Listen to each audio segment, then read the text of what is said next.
Hello all, అందరు ఎలా ఉన్నారు? Welcome to my first ever mini vlog in Malaysia. మలేషియాకి వచ్చిన తర్వాత మేము గుడికి వెళ్ళలేదు. సో చాలా రోజులైంది గుడికి వెళ్ళక అని చెప్పి ఒక వీకెండ్ చూసుకొని మనకి దగ్గరలోనే కులాలంపూర్లో ఆంజనేయ స్వామి గుడి ఉంటుంది. సో ఆంజనేయ స్వామి గుడి మాకు చాలా సెంటిమెంటల్. సాటర్డే రోజు చూసుకొని వెళ్ళామన్నమాట. చాలా అంటే చాలా బాగుంటుంది ఈ గుడి. అండ్ ఈ గుడికి కూడా ఒక స్పెషాలిటీ ఉంది. మాకు అది బాగా నచ్చుతుంది అనమాట. ఈ గుడికి వచ్చినప్పుడు ఎక్కడికి వెళ్ళినా కానీ కొంచెం మనం వేరే కంట్రీలో ఉన్నట్టు అనిపిస్తుంది. కానీ ఇలా గుళ్ళకి మన ఇలాంటి వాటికి వస్తే ఇంకా ఇండియాలో ఉన్నాము అన్న ఫీలింగే ఉంటుంది. కడుక్కొని మనము ఇక్కడ నుంచి లోపలికి వెళ్దాము. సో ఇక్కడ మొత్తం చెప్పులు కానీ అవన్నీ కూడా ఇక్కడ పెట్టుకొని కాళ్ళు కడుక్కొని వెళ్ళొచ్చు అనమాట. సో లోపలికి వెళ్ళేటప్పుడు మనకి ఎంట్రన్స్ లోనే ఒక ఆంజనేయ స్వామి విగ్రహం కనిపిస్తుంది. దీనిపైన ఈ గుడి వచ్చేసి మనకి 2 layers లో ఉంటుంది, 2 stairs లో ఉంటుంది. ఇక్కడ కనిపిస్తుంది కదా ఆంజనేయ స్వామి లంకలో కూర్చున్నట్టుగా తోకని మొత్తం ఇట్లా ముడుచుకొని, ఈ తోక ఏదైతే ఉందో ఇది దీని కనెక్షన్ వచ్చేసి మనకి కింద గుడిలో ఉంటుంది అనమాట.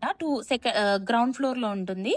మొత్తం మనకి లోపలికి వెళ్ళిన తర్వాత ఆంజనేయ స్వామి జననము ఎలా జరిగింది ఏంటి ఇవన్నీ కూడా మనకి స్క్రిప్టింగ్ మొత్తం పిక్చర్స్ రూపంలో లైట్స్ తోటి చాలా అంటే చాలా బాగుంటుంది. లోపలికి వెళ్ళిన తర్వాత మీరు చూస్తే ఇక్కడ మొత్తం లైటింగ్స్, ఇంకా లోపలికి వెళ్ళేటప్పుడు హనుమాన్ చాలీసా ఎప్పుడు మోగుతూనే ఉంటుంది అనమాట ఈ గుడి లోపల. సో దానివల్ల ఇంకా మనకి ఆ టెంపుల్ వైబ్స్ అనేవి బాగా వస్తాయి. అండ్ స్టార్టింగే మనకి ఎంట్రన్స్ లో వినాయకుడు ఉంటారు అండ్ ఆంజనేయ స్వామి విగ్రహం ఉంటుంది. ఇక్కడ దండం పెట్టేసుకొని దీపం పెట్టేవాళ్ళు ఇక్కడ దీపం దర్శనం చేసుకొని లోపలికి వెళ్తారనమాట. సో లోపలికి వెళ్ళిన తర్వాత కూడా మనకి ఈ గుడి మొత్తంలో ఎటు చూసినా ఆంజనేయ స్వామి విగ్రహాలే కనిపిస్తూ ఉంటాయి.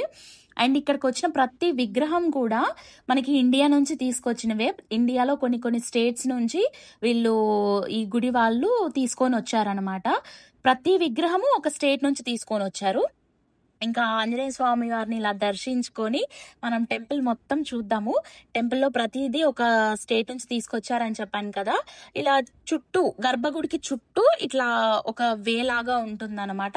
ఆ దారి మొత్తం కూడా మనకి ఆంజనేయ స్వామి రకరకాల రూపాల్లో దర్శనం ఇస్తారు. ఆ కన్స్ట్రక్షన్ కానీ అవన్నీ కూడా చాలా అంటే చాలా బాగుంటాయి. అండ్ చాలా ప్రశాంతంగా ఉంటుంది గుడి కూడా మొత్తము.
నేను మీకు చెప్పినట్టు పైన చూపించాను కదా, ఇలా ఆంజనేయ స్వామి వారు లంకకి వెళ్ళినప్పుడు తోకని ఇలా చుట్టుకొని దాని మీద కూర్చున్నట్టు. సో ఇక్కడ కనిపిస్తున్న ఈ ఆంజనేయ స్వామి తోకతోటి పైన ఫ్లోర్లో ఉన్న పైన కనిపిస్తున్న ఆంజనేయ స్వామికి కనెక్షన్ ఉందన్నమాట. స్టార్టింగ్లో చూసిన ఆంజనేయ స్వామికి. అండ్ ఆ గుడిలో వచ్చేసి మేము దసరా టైంలో వెళ్ళాం కాబట్టి అక్కడ బొమ్మల కొలువు అది పెట్టారు. బొమ్మల కొలువు పెట్టి అక్కడ పూజ చేస్తున్నారు. ఇంకా ఇవన్నీ దర్శించేసుకొని ఇంకా ఫైనల్గా గర్భగుడి దగ్గరికి వెళ్ళి మన ఆంజనేయ స్వామి వారిని దర్శించుకుందాం పదండి. సో అక్కడికి వెళ్ళిపోయిన తర్వాత చాలా క్రౌడ్ ఎక్కువ ఉంది. ఈ గ్యాప్లో మేము ఇవన్నీ చూసేలోపు చాలా క్రౌడ్ వచ్చింది. బట్ స్టిల్ హారతి ఇచ్చే టైం కాబట్టి వెయిట్ చేసి హారతి ఇచ్చేది మొత్తం అంతా అయిపోయిన తర్వాత హారతి తీసుకొని అప్పుడు బయటకు వచ్చాము. మనం డైలీ చాలా బిజీ వర్క్స్లో ఉంటాము.